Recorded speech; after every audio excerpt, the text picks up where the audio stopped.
महोबा जनपद के अजनर थाना क्षेत्र में बीती 9 जून को शराब ठेकेदार से हुई 5,65,000 रुपए की लूट के मामले में पुलिस को बड़ी सफलता मिली है। अजनर पुलिस को अंतर्राज्यीय बदमाशों से सिगौन गांव के जंगल में मुठभेड़ हो गई, जिसमें गिरोह का सरगना राकेश प्रजापति उर्फ रक्कू गोली लगने से घायल हो गया। पुलिस ने मौके से 3 बदमाशों को दबोच लिया और लूट की रकम में से 3,10,000 रुपए लूट की रकम से खरीदे गए 45,000 कीमत के 2 नए मोबाइल, अवैध तमंचा, कारतूस और बिना नंबर की पल्सर बाइक भी बरामद की गई है। महोबा से इस्राइल कुरैशी की रिपोर्ट।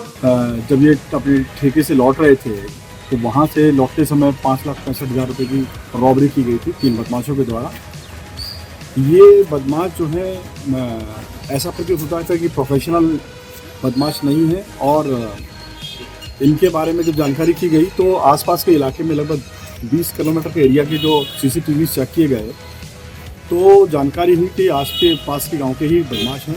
गौरिया गांव जो बिल्कुल पास में पड़ता है वहाँ के बदमाश थे, और इनको टिप ऑफ जो दिया गया था वो हरेंद्र सिंह राजा करके जो इनका एक ठेका है सुधांशु जी का, उसके ठेके पर ये नौकरी कर रहा है, उसके द्वारा टिप ऑफ दिया गया था।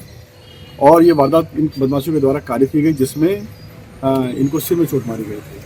आज इसको वर्कआउट किया गया है। जब जानकारी हुई कि ये बदमाश अपने गाँव में इकट्ठा होकर के पैसे का बंटवारा कर रहे हैं, पुलिस रेड हुई जिसमें बदमाशों ने भागने का प्रयास किया और फायरिंग करी।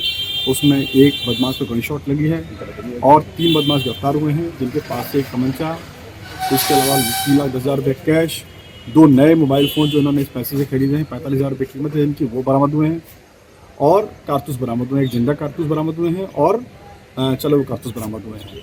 इसके अलावा वो बाइक बरामद हुई है, जो पल्सर बाइक जो इन्होंने वारदात के समय में इस्तेमाल करी थी वो बरामद हुई है। 3 बदमाश हैं, जिनमें एक का नाम राकेश प्रजापति है, इसके साथ में 2 लक्ष्मण और मदन, ये गिरफ्तार किए गए हैं। अभी जो सेल्समैन है उसकी गिरफ्तारी शेष है। मेरा मानना है कि अभी जल्द से जल्द इसकी भी गिरफ्तारी कर ली जाए। गन शॉट लगी है, इसके ऊपर क्रिमिनल हिस्ट्री है, ये MP के इलाके में एक्टिव रहा है और इसके अलावा बगल के जिलों में भी एक्टिव रहा है। ये आपकी जानकारी में लाना चाहूँगा। इस केस को वर्कआउट करने में थोड़ा टाइम इसलिए भी लगा क्योंकि जिस जगह वारदात हुई थी वहाँ पर किसी प्रकार के कैमराज नहीं थे, और जो वारदात करने वाले थे वो प्रोफेशनल क्रिमिनल्स नहीं थे। ये हम लोग इस बात पर हम लोगों ने काम किया कि ये टिप ऑफ जो है किसी जानने वाले आदमी के द्वारा दिया गया है, और ये वेरीफाई होने के बाद में, और जब हमने 20 किलोमीटर के एरिया के CCTV खंगाले तो ये वारदात हमने वर्कआउट की है। चूँकि ये एरिया स्टेट MP से बिल्कुल लगा हुआ है, इसलिए ये जो बदमाश हैं ये इधर स्टेट के बॉर्डर के इधर हमारे स्टेट में और अदर स्टेट में MP स्टेट में लगातार बढ़ते